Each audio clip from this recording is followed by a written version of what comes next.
On va commencer avec un mot de prière. Notre Père, nous voulons te remercier pour ce beau dimanche où tu nous convoques encore, Seigneur. Chaque semaine, nous nous rappelons la victoire de notre Sauveur. Nous commençons la semaine avec ta grâce, avec une proclamation de ta parole, avec une proclamation de ton salut, de ton amour. Et nous te prions que nous puissions ce matin être attentifs à cette bonne parole et te rencontrer en esprit et en vérité. Bénis, Seigneur, la parole qui sera prêchée. Je m'en remets à toi comme un faible instrument. Seigneur, je suis un pécheur, mais tu utilises des hommes faibles, fortifiés par ton esprit, pour enseigner d'autres hommes et femmes, Seigneur, qui croient en toi. Et nous te prions que tu puisses faire cette œuvre, ce ministère, par ta parole au milieu de nous ce matin. Accorde-nous cette grâce de ton esprit.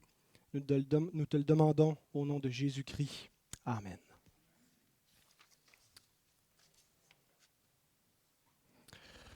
Donc, j'ai dit un petit peu au travers de mon dialogue avec les enfants, ce dont il allait être question ce matin. Il y aura 3 catégories de questions auxquelles on va tenter de répondre. La plupart des évangéliques sont d'accord pour dire qu'on n'est pas sauvé par les œuvres. En fait, ce n'est pas juste les évangéliques, c'est la Bible elle-même qui dit qu'on ne peut pas être justifié par les œuvres de la loi. Mais les œuvres sont-elles nécessaires néanmoins au salut? Est-ce qu'on peut être sauvé sans les œuvres? C'est ce qu'on va voir. Deuxième catégorie de questions, c'est quoi exactement la sanctification? Qu'est-ce qui se passe dans la sanctification? Est-ce que c'est qu'on devient un peu plus religieux? Qu'est-ce qui change exactement? Et qui fait le changement? Est-ce que c'est seulement Dieu qui opère quelque chose en nous? On est totalement passif, qu'on ne peut rien faire par nous-mêmes. Qu'est-ce qui se passe et qui le fait? Et troisième catégorie de questions, est-ce que nous pouvons plaire à Dieu? Est-ce que notre obéissance lui est agréable, notre désobéissance désagréable, ou est-ce que notre statut en Jésus-Christ fait en sorte qu'on ne peut rien changer à la façon dont Dieu nous voit? Il ne peut pas nous aimer plus ou nous aimer moins. Il ne peut pas avoir une différente disposition à notre égard, puisque tout est parfait et réglé en Christ, et donc il n'y a rien d'autre qui change à ce niveau-là. Alors, ce sera les 3 catégories de questions auxquelles nous tenterons de répondre en se distanciant d'une compréhension que j'ai appelée l'antinomisme évangélique. Alors, l'antinomisme, c'est composé de 2 mots, anti, qui veut dire s'opposer à, et nomos, à la loi. Et donc, c'est une compréhension de la vie chrétienne qui est un petit peu en réaction à ce qu'on a vu la semaine dernière, le piétisme, et en particulier la tendance légaliste dans le piétiste qui tend à mettre plus de confiance dans l'obéissance, dans les œuvres, dans notre capacité à plaire à Dieu par nous-mêmes, que dans la grâce de Dieu. Et donc, l'antinomisme est une réaction à cela et qui comprend, qui accentue la grâce en l'opposant à la loi. Et qui comprend la sanctification comme étant simplement de se reposer dans notre justification, de se reposer dans le pardon de Dieu.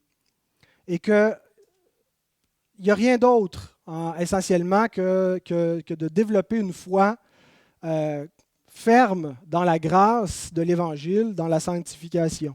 Que si ça produit des changements en nous, c'est uniquement l'œuvre de Dieu. Nous sommes entièrement passifs et nous devons nous livrer au Saint-Esprit pour être sanctifiés parce qu'on ne peut pas, de manière consciente, volontaire, contribuer à cette sanctification par une obéissance. Et que même nos efforts sont un peu contraires à la grâce de l'Évangile. En fait, ils viennent de la chair. Les efforts d'obéir à Dieu seraient charnels et seraient mauvais. Et donc, il lui est impossible de lui être agréable par notre obéissance. Il faut simplement croire et se reposer dans l'Évangile de Christ. Et je pense que ce que j'ai dit jusqu'à maintenant n'est pas suffisant pour expliquer pourquoi cette compréhension est erronée, mais je pense que c'est une conception aussi erronée que celle que nous avons vue la semaine dernière, le piétisme, à l'égard de la vie chrétienne. Et donc, la position biblique n'est pas une espèce d'équilibre entre le légalisme et l'antinomisme. Ce n'est pas d'essayer d'harmoniser les deux extrêmes puis de trouver le juste milieu entre les deux.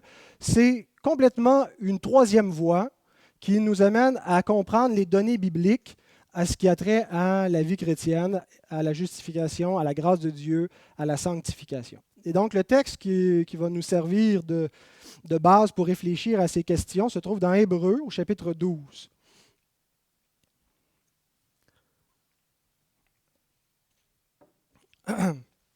Et les versets vont du verset 4 au verset 17. Vous n'avez pas encore résisté jusqu'au sang en luttant contre le péché. Et vous avez oublié l'exhortation qui vous est adressée comme à des fils. Mon fils, ne méprise pas le châtiment du Seigneur et ne perds pas courage lorsqu'il te reprend. Car le Seigneur châtie celui qu'il aime et il frappe de la verge tous ceux qu'il reconnaît pour ses fils. Supportez le châtiment. C'est comme des fils que Dieu vous traite. Car quel est le fils qu'un père ne châtie pas? Mais si vous êtes exempts du châtiment auquel tous sont part, vous êtes donc des enfants illégitimes et non des fils.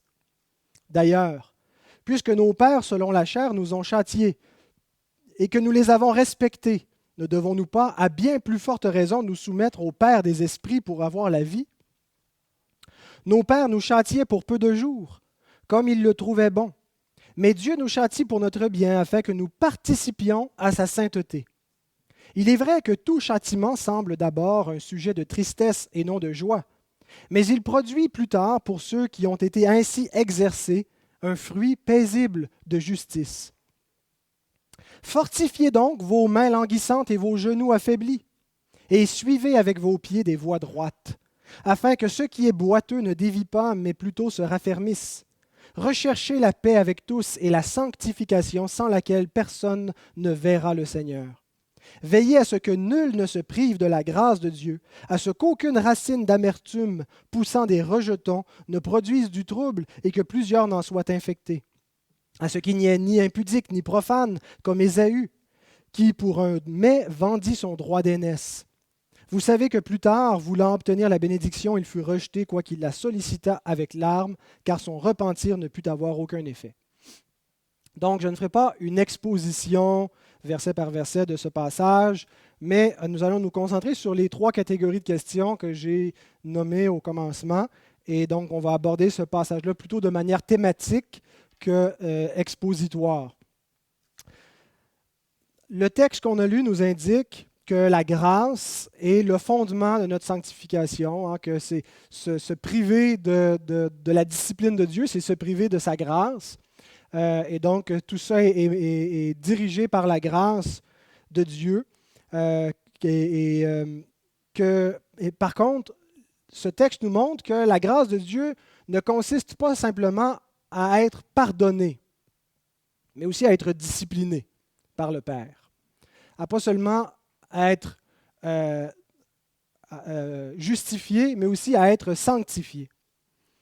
Donc, la sanctification et la compréhension que je vais présenter, c'est qu'elle ne consiste pas uniquement à croire notre justification et à se reposer de plus en plus passivement dans notre pardon. Mais la sanctification consiste également à travailler à notre sanctification, travailler à notre salut, nous dit l'apôtre Paul, nous verrons ce texte plus tard. Tout en sachant qu'on n'a pas affaire à Dieu comme un juge, mais à Dieu comme un père. C'est une distinction qui est fondamentale dans notre compréhension de la sanctification, et là aussi j'y reviendrai. Donc, le premier point, qui répond à la première catégorie de questions, sans la sanctification, personne ne verra le Seigneur. Maintenant, vous voyez, j'affiche les points, ça va vous aider au bout.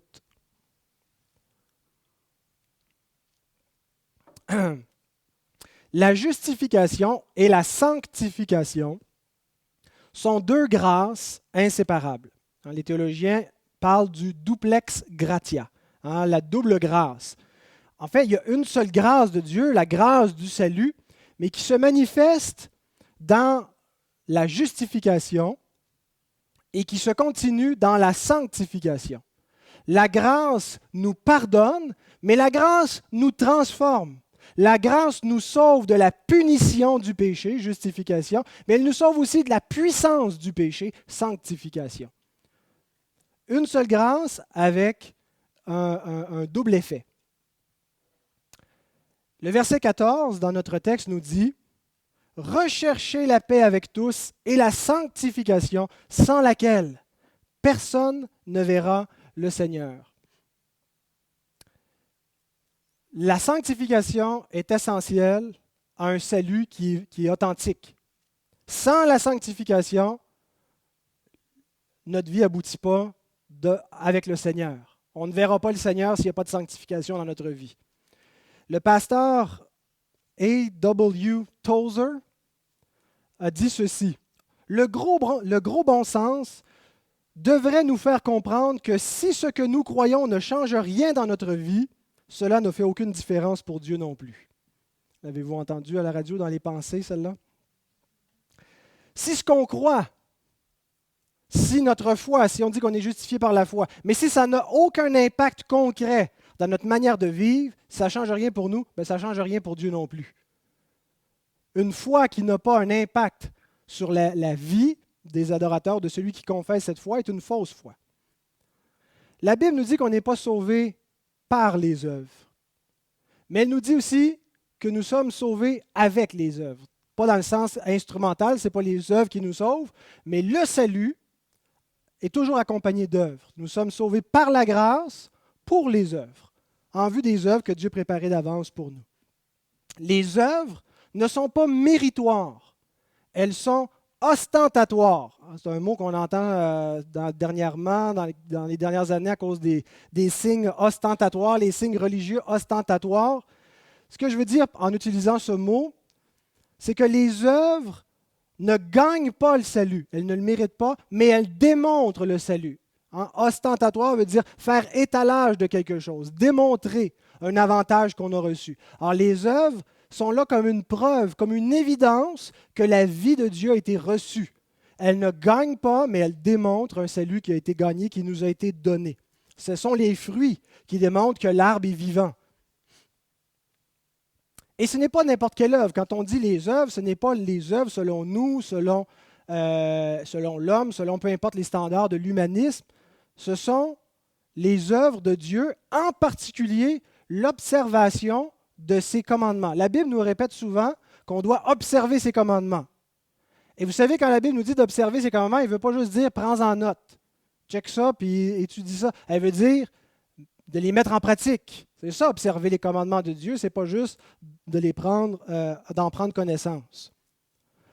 Alors, l'idée que la grâce de Dieu nous dispense de la nécessité d'obéir à Dieu est anti-biblique. L'idée que parce qu'on est sous la grâce, on n'a pas besoin d'observer les commandements, c'est faux, ce n'est pas biblique. On ne peut pas être sauvé en observant les commandements, mais parce qu'on est sauvé, la grâce nous amène à observer les commandements de Dieu. Et la Bible fait même de cette observation des commandements, du fait qu'on garde les commandements, le standard pour déterminer l'authenticité de notre profession de foi. Si on professe la foi sans garder les commandements, notre foi est fausse. 1 Jean, chapitre 2, versets 3 à 6 nous dit « Si nous gardons ces commandements, par là nous savons que nous l'avons connu. Celui qui dit « Je l'ai connu » et qui ne garde pas ses commandements est un menteur, et la vérité n'est point en lui. Mais celui qui garde sa parole, l'amour de Dieu est véritablement parfait en lui. Par là nous savons que nous sommes en lui. Celui qui dit qu'il demeure en lui doit marcher aussi comme il a marché lui-même. »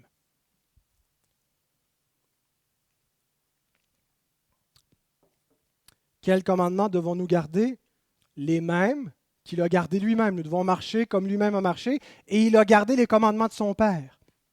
Alors, ne séparons pas la loi de Dieu qu'on retrouve dans l'Ancien Testament d'une autre loi qui viendrait, qui ne serait pas écrite, qui serait seulement la loi de l'Esprit. La loi que l'Esprit applique à nos vies, c'est la loi éternelle de Dieu, qui a été révélée dans les 10 commandements, mais qui dépasse largement les 10 commandements. Jésus nous révèle cette même loi dans le Sermon sur la montagne et nous montre qu'elle va beaucoup plus loin qu'une simple conformité extérieure. Elle est spirituelle, elle s'adresse au cœur, aux pensées.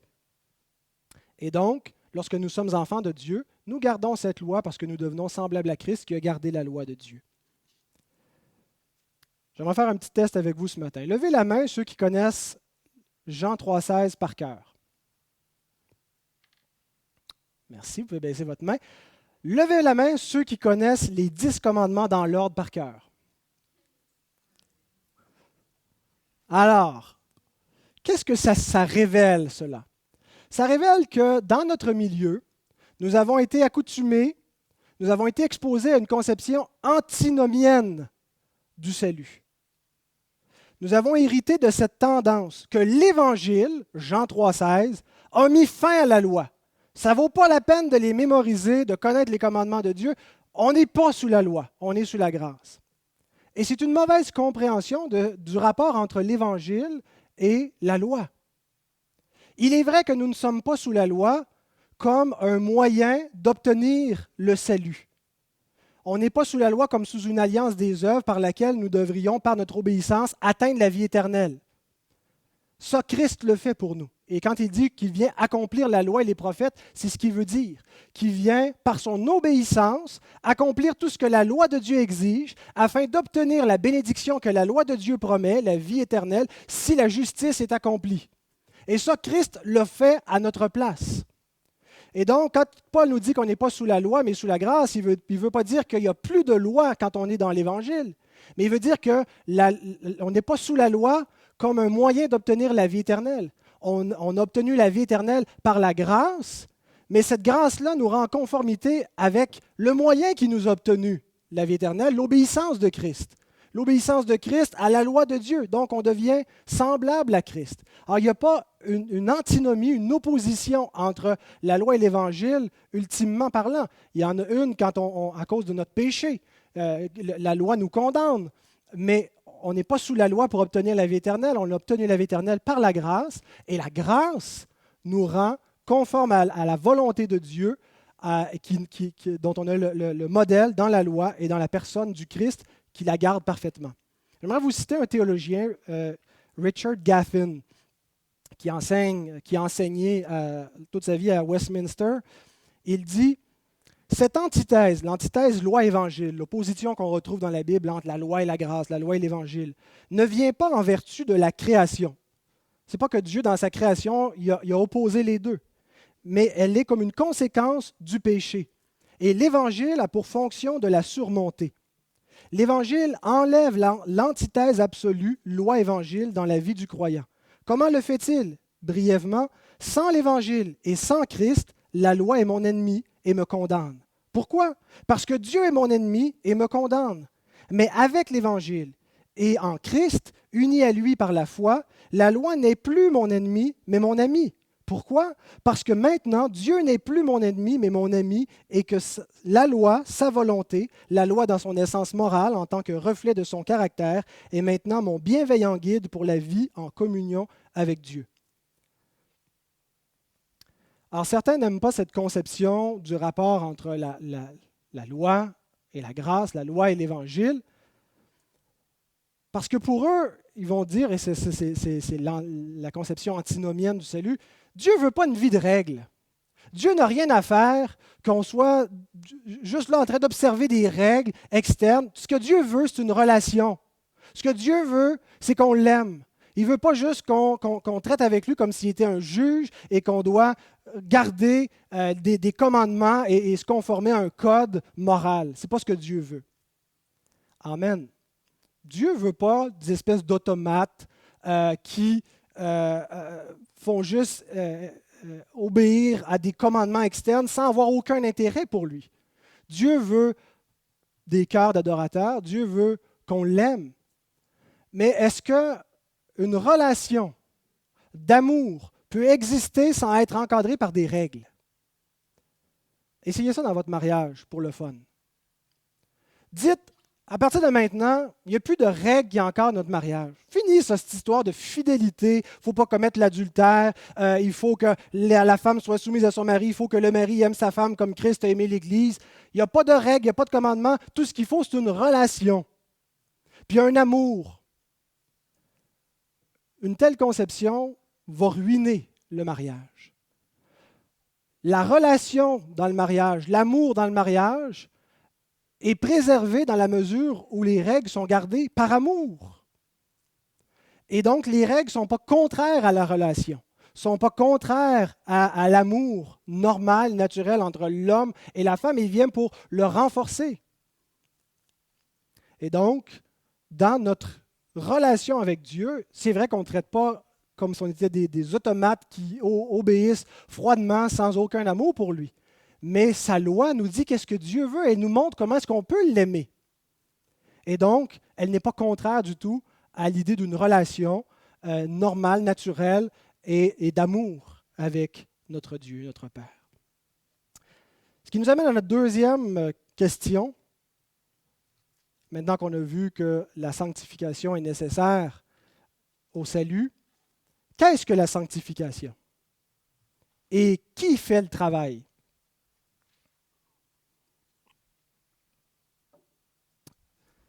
Brièvement, on définit traditionnellement la sanctification comme étant le processus. Ce n'est pas quelque chose qui arrive d'un seul coup comme la justification, qui est un verdict qui tombe, Dieu te déclare juste. La sanctification, c'est un processus de transformation par lequel nous devenons de plus en plus saints en conduite et en pensée. L'antinomisme évangélique redéfinit la sanctification comme étant l'effort de se reposer uniquement en Jésus, de se reposer uniquement dans notre sanctification. Il y a un livre très populaire qui a été publié il y a quelques années, je pense que c'est 2011, aux États-Unis, par Tullian Tchividjian, qui écrit sur The Gospel Coalition. Et c'est un très bon pasteur, là, je veux dire, même si je suis en désaccord, je le cite en étant en désaccord avec lui.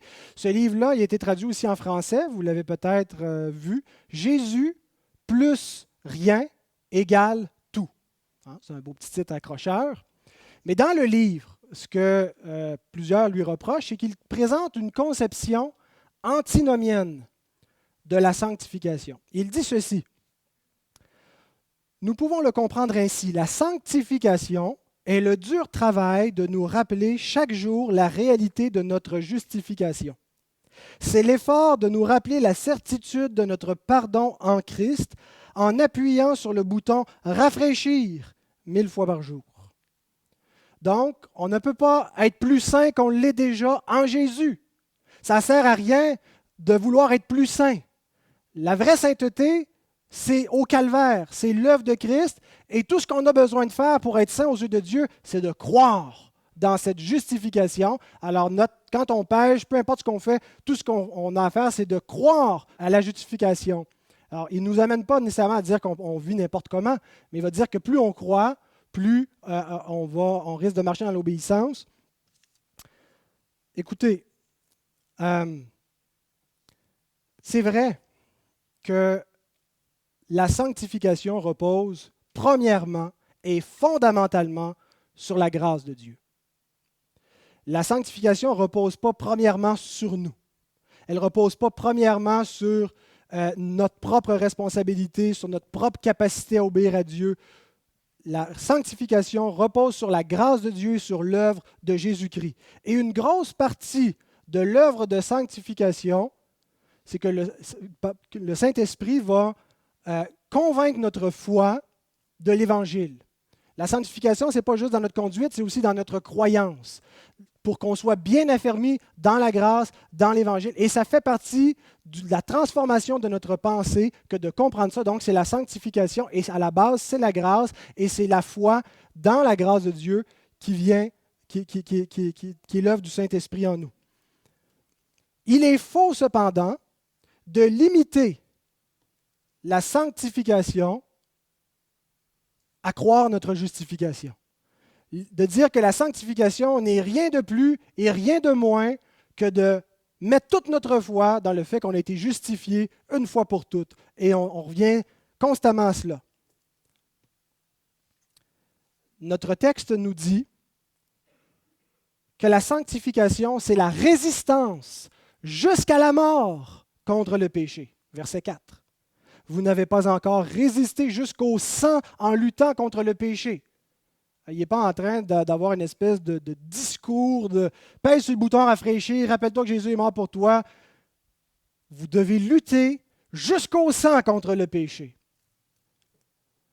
Verset 13, il nous rappelle aussi que la sanctification consiste à suivre avec nos pieds des voies droites afin que ce qui est boiteux ne dévie pas, mais plutôt se raffermisse.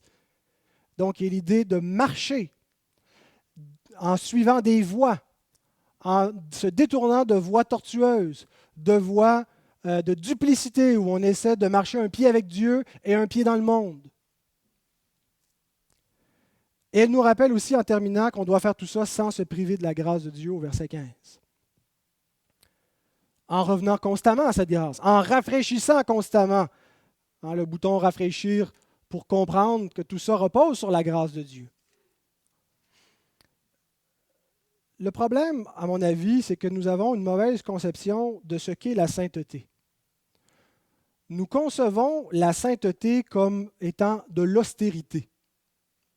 On a l'image du Moyen Âge, de l'ascétisme, de la vie monastique, de la privation, du rigorisme, du piétisme qu'on a décrit la semaine dernière, et on dit ça, c'est la sainteté. Mais être saint, ce n'est pas simplement s'abstenir du mal. Bien sûr, ça inclut s'abstenir du mal, mais c'est pratiquer le bien. Et être saint, ce n'est pas pratiquer autre chose que les commandements de Dieu. Rajouter des commandements, rajouter toutes sortes de formes d'abstinence en disant qu'on est plus saint parce qu'on se soumet à toutes sortes de règles auxquelles Dieu ne nous soumet pas, ça ne nous rend pas plus saints. Paul dit, ça a l'extérieur de la piété. Mais en fait, ça contribue à nourrir la chair, une attitude qui cherche à être plus saint que le commandement de Dieu.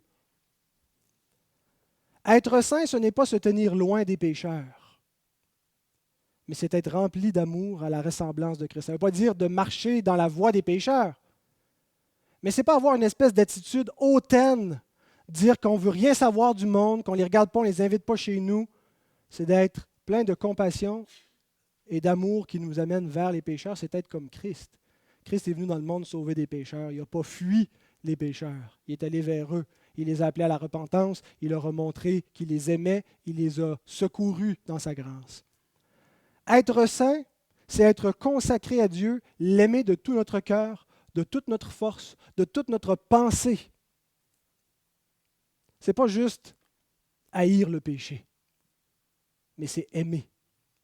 Aimer Dieu, aimer la justice, aimer ce qui est beau, aimer ce qui est bon. Être saint, c'est ne plus vivre pour soi, ne plus vivre selon nos standards, mais c'est vivre pour celui qui est mort pour nous. Vivre pour Christ, en donnant notre vie pour les autres, en vivant selon les standards de sa parole. Donc la sainteté n'a rien de contraire à la grâce. On oppose artificiellement parfois dans notre esprit sainteté et grâce. La grâce, c'est presque, ça excuse le péché, mais la sainteté, ça, c'est être ferme vis-à-vis du péché. C'est ridicule, cette conception. La sainteté dépend de la grâce. Elle n'est pas contraire à la grâce. Et pour devenir saints, nous dépendons de la grâce. Et c'est seulement par la grâce de Dieu que nous pouvons progresser dans la sainteté. Vous voulez voir un homme saint? Regardez le Christ. Dieu nous a révélé le visage de sa sainteté et le visage de son amour, et son visage complet dans la personne du Fils. Est-ce que Jésus est une espèce de légaliste dans la présence duquel c'était tellement insupportable en raison de sa sainteté, il était tellement sévère qu'on ne pouvait pas s'y trouver? Mais en même temps, il n'était pas complaisant. Il ne faisait pas semblant d'aimer, d'approuver. Il couvrait une multitude de fautes par son amour, il couvrait une multitude de péchés, mais il n'était pas pour autant complaisant avec le péché. Donc voilà ce que signifie la sanctification. C'est devenir saint, ressembler à Christ. Qui fait ce travail? Comment sommes-nous sanctifiés? Comment devenons-nous saints? Comment devenons-nous semblables à Christ? Qui fait le travail? C'est bien évident que Dieu a quelque chose à voir là-dedans, n'est-ce pas? Je n'aurai pas besoin de vous convaincre, travailler beaucoup pour vous convaincre que Dieu est l'auteur de la sanctification. La question, c'est plutôt, est-ce que nous aussi, nous faisons quelque chose? est-ce que nous aussi, nous avons une part de responsabilité dans la sanctification ou est-ce que la sanctification, c'est tomber au neutre, on se met en mode passif, puis on dit, vas-y Seigneur, fais le travail, moi je suis disponible, passe au travers de moi, prends possession de ma vie, je suis à toi, moi je ne fais plus rien.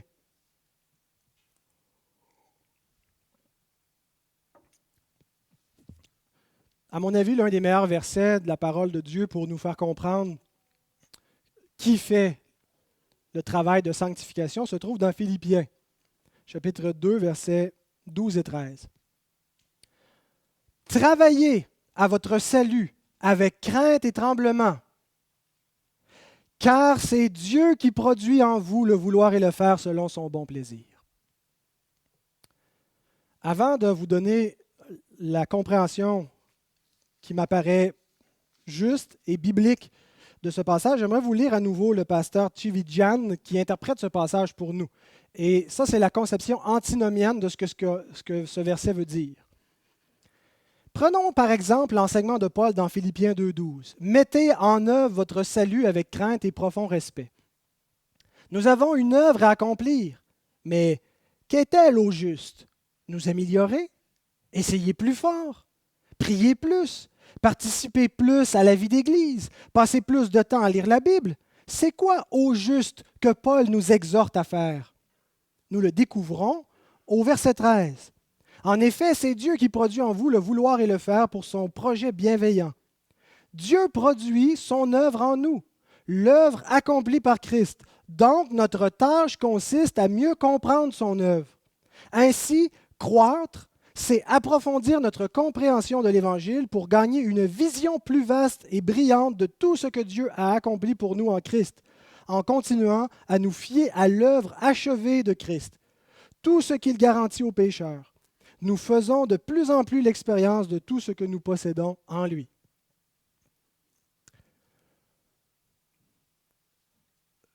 À mon avis, c'est une mauvaise lecture de Philippiens 2, versets 12 et 13.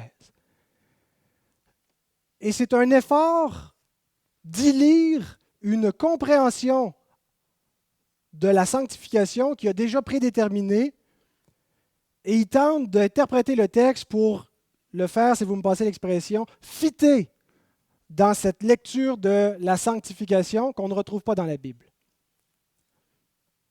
Ce que Paul nous explique dans Philippiens 2, versets 12 et 13, c'est que c'est Dieu qui nous rend saints. Et dans beaucoup d'autres passages de la Bible, le verbe sanctifier est présenté à la voix passive.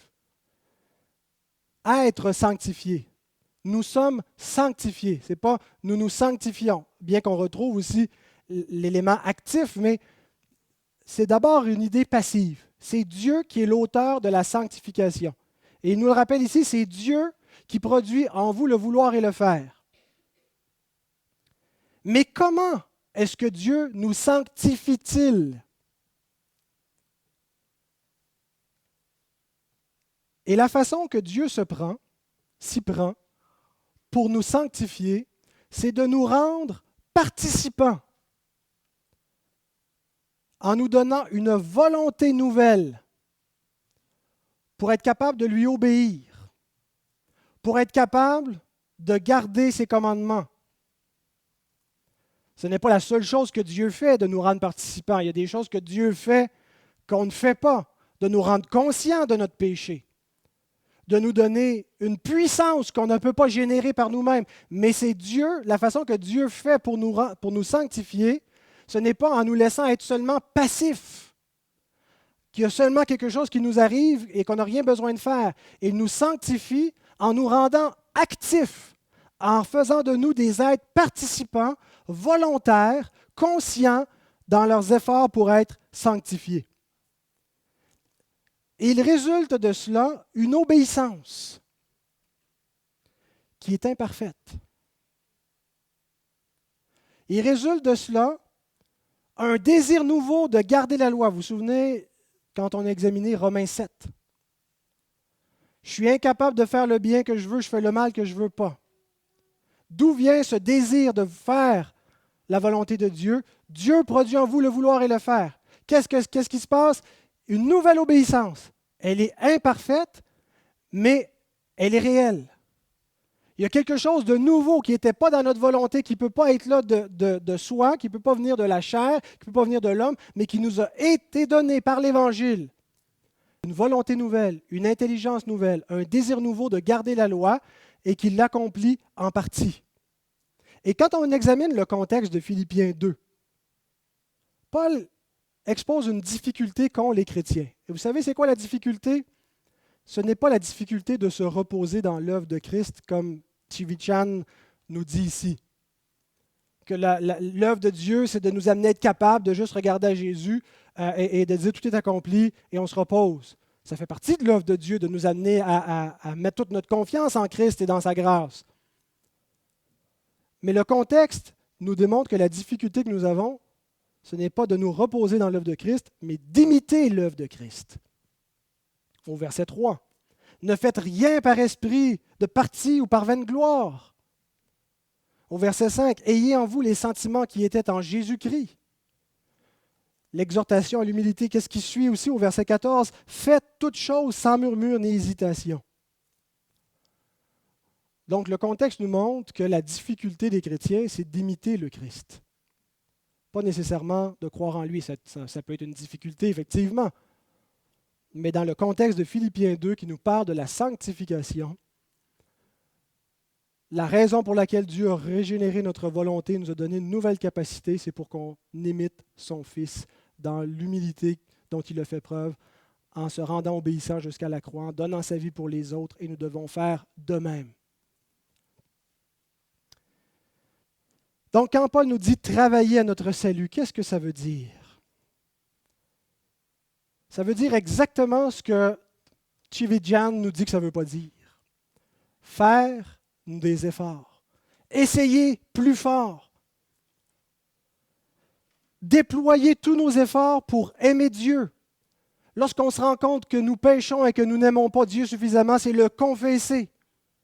C'est chercher de tout notre cœur à obéir. C'est pratiquer les œuvres que Dieu nous a données à faire, celles qu'il a préparées d'avance pour nous. C'est aimer notre prochain, avec toute la souffrance que ça implique de renoncer à soi, de s'humilier, aimer en particulier nos frères.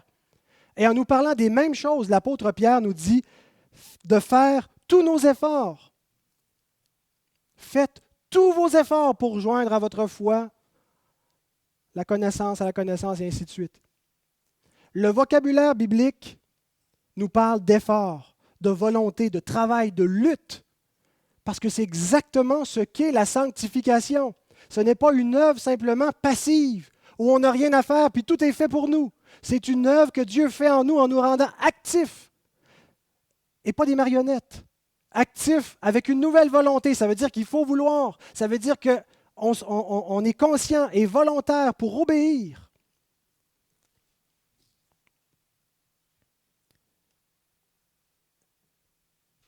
Et les fruits qui vont en résulter ne viennent pas de quelque chose qu'on trouve en nous-mêmes, parce qu'avec une volonté nouvelle, Dieu nous a donné aussi une puissance nouvelle. La puissance de Christ, qui nous est communiquée par son Saint-Esprit. Qu'est-ce que Paul veut dire quand il déclare dans Colossiens 1, verset 29? « C'est à quoi je travaille en combattant avec sa force qui agit puissamment en moi. » Remarquez l'harmonie. C'est qui travaille?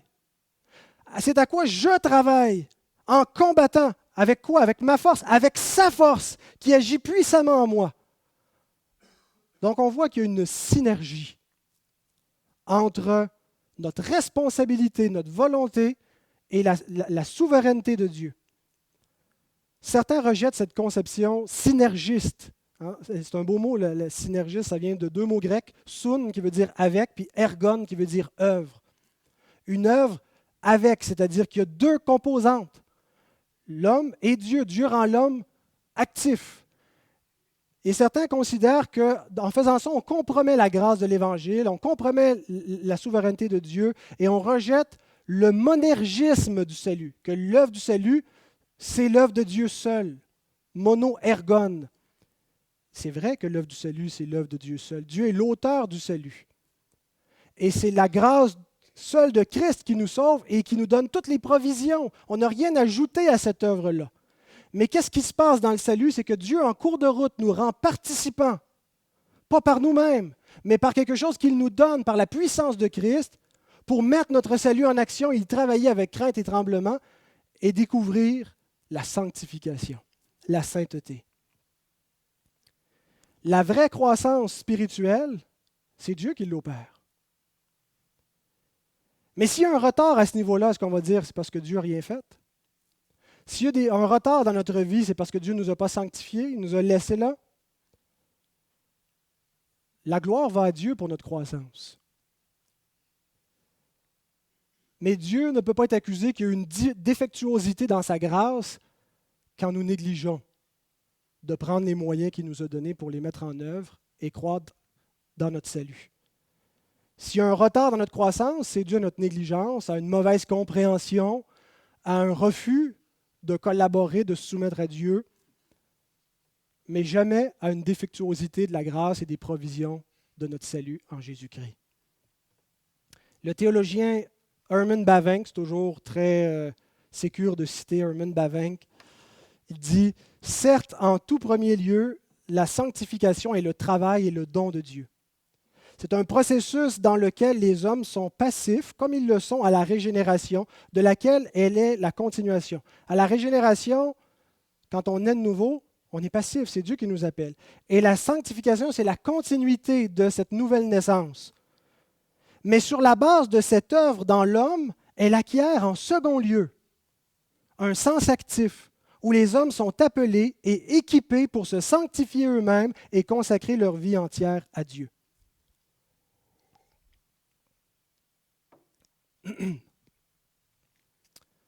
Donc, Dieu nous sanctifie lui-même en nous rendant actifs et en nous donnant tout ce qui est nécessaire à notre sanctification. Dernière question. Peut-on plaire au Seigneur? Notre sanctification, bien qu'exigée de Dieu, peut-elle lui plaire? Derrière la conception antinomienne de la sanctification, il y a l'idée qu'il est impossible pour l'homme de plaire à Dieu par son obéissance. Peu importe les stades où se trouve l'homme avant ou après sa conversion, son obéissance est toujours imparfaite. Il y a toujours du péché dans sa vie. Or, Dieu est parfait et la loi de Dieu exige la perfection. Comment donc une obéissance imparfaite pourrait-elle plaire à un Dieu parfait qui exige la perfection? Impossible. Essayer de plaire à Dieu en lui obéissant serait contraire à la grâce de l'Évangile, et c'est comme ça qu'on développe l'idée que la sanctification, finalement, c'est juste la foi, c'est juste de croire la justification. Et le verset préféré des antinomiens, c'est Ésaïe 64, verset 6. Nous sommes tous comme des impurs et toute notre justice est comme un vêtement souillé. Nous sommes tous flétris comme une feuille et nos crimes nous emportent comme le vent. Notre justice, nos œuvres les plus pieuses, nos œuvres les meilleures sont un vêtement souillé, infect, ça pue devant Dieu. Essayer de lui plaire, c'est lui être désagréable. Il n'y a rien qu'on peut faire pour que Dieu nous aime plus et surtout, il n'y a rien qu'on peut faire pour qu'il nous aime moins, il nous aime en Jésus, point final. Ça, c'est la conception antinomienne. Il est vrai qu'en dehors de la foi, on ne peut pas plaire à Dieu et que nos œuvres, les meilleures, les œuvres des non-croyants les plus humaines, les plus belles, qui épatent le plus les hommes, sont comme un vêtement souillé aux yeux de Dieu parce qu'elles sont tachées par le péché. Hébreux 11.6 nous dit « Sans la foi, il est impossible de lui être agréable. » Mais qu'est-ce que ça veut dire, ce verset? Est-ce que ça veut dire que c'est seulement par la foi qu'on lui est agréable ou seulement sur la base de la foi que le reste de notre vie peut lui être agréable? La foi est le point tournant dans la vie de l'homme qui change tout. Avant la foi, il n'y a rien qui peut être agréable dans sa vie aux yeux de Dieu. Mais une fois qu'il est dans l'Évangile, par la foi, il plaît à Dieu. Et ce qui plaît à Dieu dans notre vie, ce n'est pas seulement la justice de son Fils. Lorsqu'il nous regarde, il voit la justice de Jésus qui nous est imputée, puis il nous dit, « Eux, ils me plaisent. Eux, ils sentent bon. Eux, ils sont beaux parce qu'ils ont une justice parfaite. Ce n'est pas la leur, c'est la justice de Christ. » Ça, c'est l'élément principal qui fait qu'on peut être agréable à Dieu. C'est l'élément sur la base duquel on est justifié. La justice parfaite de Christ. Et Dieu ne peut pas accepter moins que cela. une justice qui serait imparfaite. Mais une fois que nous avons cette justice, notre obéissance imparfaite, mais qui découle de la volonté nouvelle que Dieu nous a donnée, de la grâce que nous avons reçue, lui est agréable. Ésaïe 64. Nos œuvres les meilleures sont comme un vêtement souillé devant Dieu, ne nous décrit pas la réalité des croyants. Il nous décrit la réalité des non-croyants. Il nous décrit les non-régénérés qui tentent de garder la loi, qui tentent d'être sauvés par leurs œuvres. Il nous décrit le pharisaïsme. Il est impossible pour des non-croyants de plaire à Dieu. Aux yeux de Dieu, il y a quelque chose d'infect parce que le péché subsiste. Mais ceux qui sont en Jésus-Christ ont été entièrement purifiés. Et leur obéissance, même imparfaite, est un parfum agréable à Dieu. Et je voudrais vous persuader de ce point, pas juste avec le volume de ma voix ou les mots que j'ai, mais avec les mots de la Bible. Colossiens chapitre 1, verset 10. Marcher d'une manière digne du Seigneur et lui être entièrement agréable. C'est ce que nous devons faire. Lui être entièrement agréable. Paul nous exhorte dans Romains 12, 1 à offrir nos corps comme un sacrifice vivant, saint, agréable à Dieu, ce qui sera de votre part un culte raisonnable. Il sous-entend qu'il y a une imperfection dans ce culte à Dieu, que notre sacrifice vivant n'est pas parfait, mais que c'est un culte raisonnable qui est agréable à Dieu. Il nous rappelle dans 2 Corinthiens 5, verset 9, que nous nous efforçons de lui être agréable. Wow, nous nous efforçons. Il n'a pas lu Tchivitchan, lui. On ne peut pas s'efforcer de plaire à Dieu. Pourtant, nous nous efforçons de lui être agréable. Et il nous rappelle également qu'il est possible de faire exactement l'inverse, de lui être désagréable. Même avec la justice de Christ imputée, même avec la perfection de notre justification, on peut être désagréable à Dieu. Éphésiens 4,30. N'attristez pas le Saint-Esprit de Dieu par lequel vous avez été scellés pour le jour de la rédemption. Comment est-ce qu'on peut l'attrister? On est parfait. Il nous dit de ne pas l'attrister. Et Jean va jusqu'à affirmer, 1 Jean chapitre 3, verset 22, « Quoi que ce soit que nous demandions, nous le recevons de lui parce que nous gardons ses commandements et que nous faisons ce qui lui est agréable. » Méchant légaliste. Il enseigne le salut par les œuvres. Il dit qu'on est agréable à Dieu par nos œuvres et qu'on obtient même des réponses à nos prières parce qu'on est agréable en gardant ses commandements. Comment comprendre cette réalité? Comment comprendre qu'une obéissance imparfaite peut être acceptée par un Dieu parfaitement saint et juste, qui a une loi qui n'exige pas moins que la perfection? Comment est-ce qu'on peut être plus agréable ou moins agréable aux yeux de Dieu quand on est en Jésus-Christ? On devrait être toujours de la même façon aux yeux de Dieu. Ni plus agréable, ni moins agréable, tout est parfait parce qu'on est en Christ. L'explication est assez simple. Une fois que Dieu nous justifie, qu'il nous déclare justes, il ne fait pas juste s'en tenir à cela. Quelle est la bénédiction qui suit immédiatement notre justification? L'adoption. Dieu est un juge, il a traité avec nous comme un juge. Il a regardé d'un point de vue légal, à partir de sa loi, si nous rencontrions les standards. Et parce que par la foi, la justice de Christ nous était imputée, il a pu nous déclarer justes. C'est une grâce qui nous a été faite. Nous sommes justes. Mais une fois qu'il nous justifie, il ne s'en tient pas à cela. Il nous adopte comme ses enfants bien-aimés et le rapport que nous avons à lui est complètement redéfini. Nous ne traitons plus avec Dieu comme avec un juge, mais comme avec un père. Comment traitez-vous avec vos enfants? Est-ce que vous les tenez sur une base légale, dans l'obéissance, en disant « Je vais t'aimer seulement si tu réussis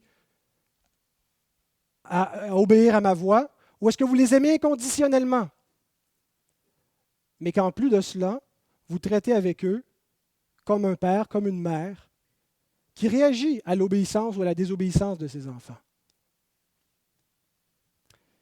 Et c'est ce contexte, ce cadre familial plutôt que légal qui nous est présenté dans Hébreux chapitre 12. Nous devons comprendre que notre sanctification est dans un cadre familial et pas dans un cadre légal. Relisons encore ces versets. Mon fils, ne méprise pas le châtiment du Seigneur et ne perds pas courage lorsqu'il te reprend, car le Seigneur châtie celui qu'il aime et il frappe de la verge tous ceux qu'il reconnaît pour ses fils. Supporter le châtiment, c'est comme des fils que Dieu vous traite. Quand Dieu nous châtie, ce n'est pas une punition légale pour le péché, comme si Christ n'avait pas assez payé. C'est une discipline, comme un père discipline son enfant. Quand on corrige nos enfants, on n'est pas en train de penser qu'ils portent le poids de leur péché pour leur désobéissance. C'est une discipline d'amour. La seule solution pour leur péché, c'est le Christ qui a porté la punition. Mais on n'est pas dans un cadre légal dans la sanctification, on est dans un cadre familial. Car quel est le fils qu'un père ne châtie pas? Mais si vous êtes exempts du châtiment auquel tous ont part, vous êtes donc des enfants illégitimes et non des fils. D'ailleurs, puisque nos pères, selon la chair, nous ont châtiés et que nous les avons respectés, ne devons-nous pas, à plus forte raison, nous soumettre au Père des esprits pour avoir la vie? Nos pères nous châtiaient pour peu de jours, comme ils le trouvaient bon, mais Dieu nous châtie pour notre bien, afin que nous participions à sa sainteté. Je termine en distinguant deux aspects de l'amour de Dieu pour ses enfants. Deux mots latins. Ça va être plus facile à retenir.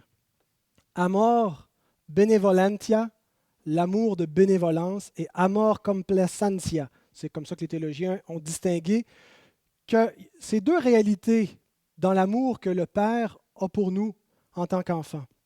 L'amour de bénévolence, peut-être pas exactement le meilleur mot là, mais c'est que Dieu nous aime inconditionnellement. On est inconditionnellement et à jamais ses enfants. Cet amour ne peut pas être augmenté, ne peut pas être diminué.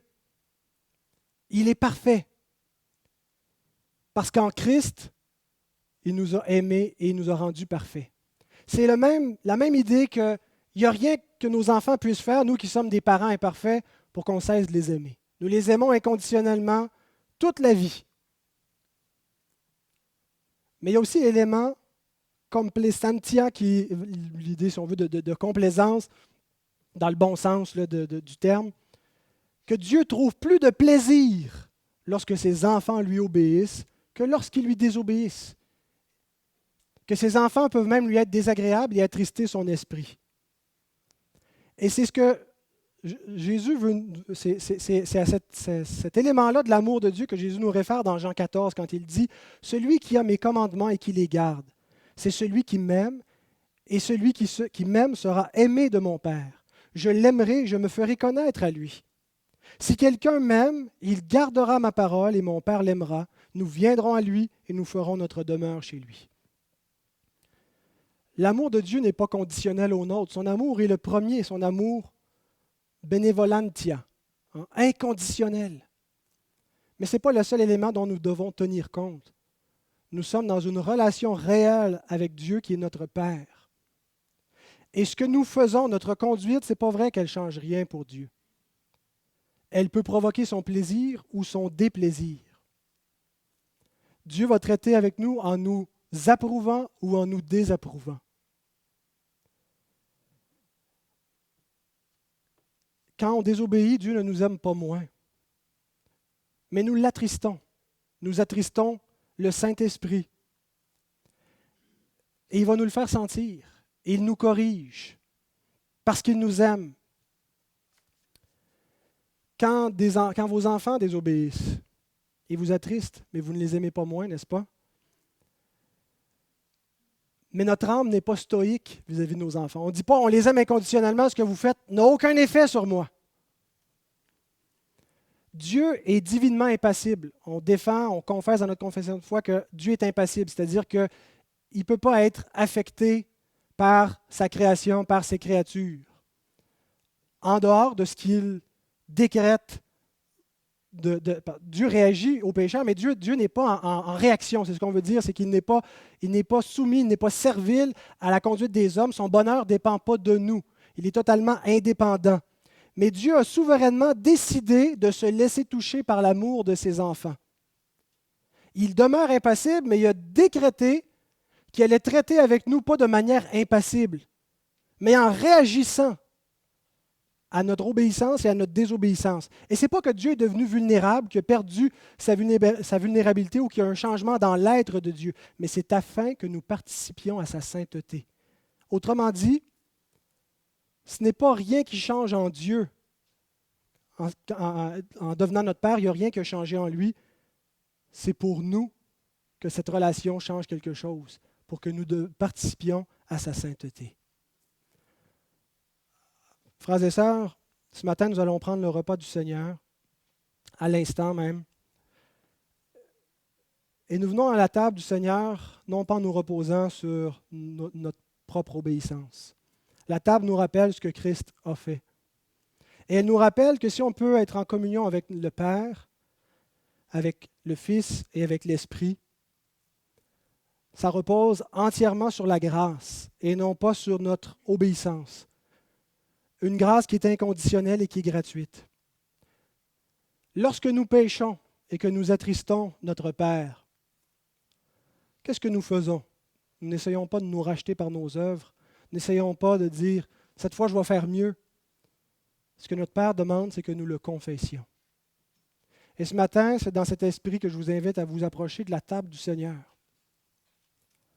En confessant vos péchés, parce que c'est ce qui nous rend agréable à Dieu.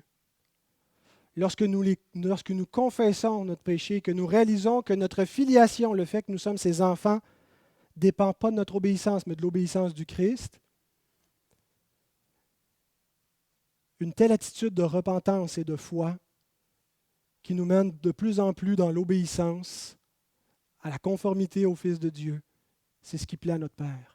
Et c'est ce qui lui dit, viens à ma table, mon enfant. Tu n'es pas parfait dans toi-même, dans ta justice, mais j'accepte ta vie comme un sacrifice vivant qui m'est agréable. Tu as été lavé et nous sommes éternellement unis ensemble. Amen. Alors, je vais inviter la chorale.